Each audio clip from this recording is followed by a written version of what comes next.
একটি আমল আছে ভাই, যে আমলটা এত বিশাল আমল যে কয়েক মিনিটে আপনি হাজার হাজার বছরের রোজা রাখা, নফল সিয়াম পালন করা, হাজার বছর নফল সালাত পড়া, নফল নামাজ পড়া সওয়াব কয়েক মিনিটে আপনি অর্জন করতে পারবেন।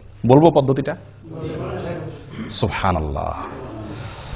নবী সাল্লাল্লাহু আলাইহি ওয়াসাল্লাম বলেন, মান গাসসালা ইয়াউমাল জুমআতি ওয়াক্তাসাল ওয়া বাক্কারা ওয়াবতাকার ওয়া মাশা ওয়া লাম ইয়ারকাব ওয়া দানা মিনাল ইমামি ফাস্তামা ওয়া লাম ইয়ালগু। যে ব্যক্তি 5টা কাজ করবে জুমার দিনে, শুক্রবার দিনে যে ব্যক্তি কয়টা কাজ করবে? 5টা কাজ। আসলে কাজ একটা, 5টা শর্ত পূরণ করে একটি কাজ করবে, সে ব্যক্তির জন্য আল্লাহ সুবহানাহু ওয়া তাআলা কি রাখছেন বিনিময়? ফালাহু কান আলাহু আজ আমালু সানাতিন, তার জন্য 1 বছর আমল করার সওয়াব আল্লাহ তাআলা দিবেন।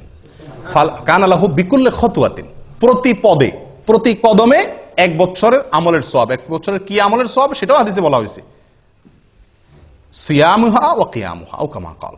1 বছর নফল সিয়াম রাখলে, 1 বছর নফল নামাজ পড়লে যে সওয়াব হবে, 1 বছর 365টা নফল রোজা, 1 বছর তো 365 রাখাও যায় না, এই 1 বছরের নফল রোজা এবং 1 বছরের নফল নামাজের সওয়াব পাওয়া যাবে প্রতি কদমে।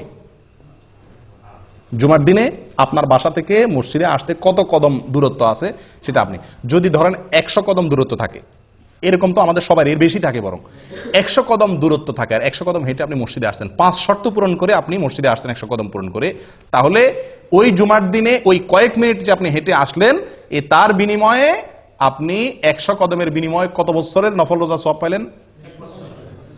100 কদমের বিনিময়ে 100 বছর নফল রোজা, 100 বছর নফল সালাতের সওয়াব পাইলেন ওই কয়েক মিনিটে। একটু চিন্তা করে দেখেন, 1 জুমা যদি এরকম হয়, 4 জুমা মাসে, 5 জুমা মাসে হয়, তাহলে আপনি 1000 বছরের আমলের সওয়াব তো শুধুমাত্র 1 মাসে আপনি কামাই করতে পারেন, এভাবে সারা জীবন।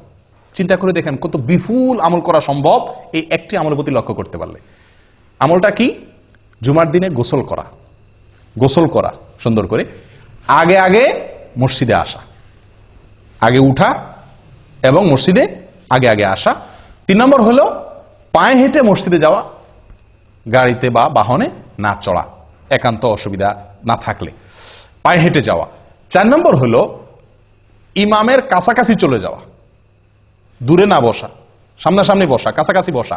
5 নম্বর হলো মনোযোগ দিয়ে খুতবা শোনা, কোনো অনর্থক কথাবার্তা না বলা। কয়টা শর্ত? 5টা শর্ত। গোসল করা, আগে আসা, পায়ে হেঁটে আসা, ইমামের কাছাকাছি বসা, মনোযোগ দিয়ে খুতবা শোনা, কোনো কথাবার্তা না বলা। এই 5 শর্ত যদি পূরণ করে কি আসে, তাহলে প্রতি কদমের বিনিময়ে 1 বছরের নফল সালাত, নফল সিয়ামের সওয়াব পাওয়া যাবে।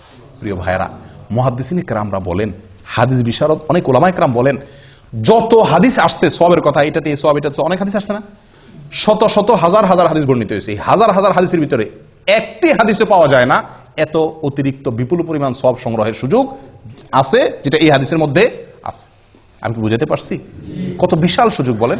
আফসোসের বিষয়, শুক্রবারে আমাদের ডিউটি নাই, এই জন্য আমরা অনেকে ঘুম থেকে উঠি বরং আরো দেরিতে, ফজর ওই দিন বরং পড়াই হয় না মসজিদে অনেকে। আগে উঠতে হবে, আগে আসতে হবে, পায়ে হয়। 5টা শর্ত পূরণ করবেন, এই বিপুল সওয়াবের ভাগীদার হতে পারবেন। আল্লাহ তাআলা আমাদের সকলকে তৌফিক দান করেন। এই জন্য সাঈদ ইবনে মুসাইয়্যিব বিখ্যাত তাবেঈ, উনি বলেন, আমার কাছে নফল হজ করার চাইতে বেশি উত্তম শুক্রবারে আমল, এত বিপুল সওয়াব সংগ্রহ করা। কথা বুঝে আসছে? এই জন্য এই শুক্রবারের এই আমলটা খুব বেশি যত্নের সাথে করার চেষ্টা করি। আল্লাহ তাআলা সকলকে তৌফিক দান করেন। জাযাকুমুল্লাহ খায়র।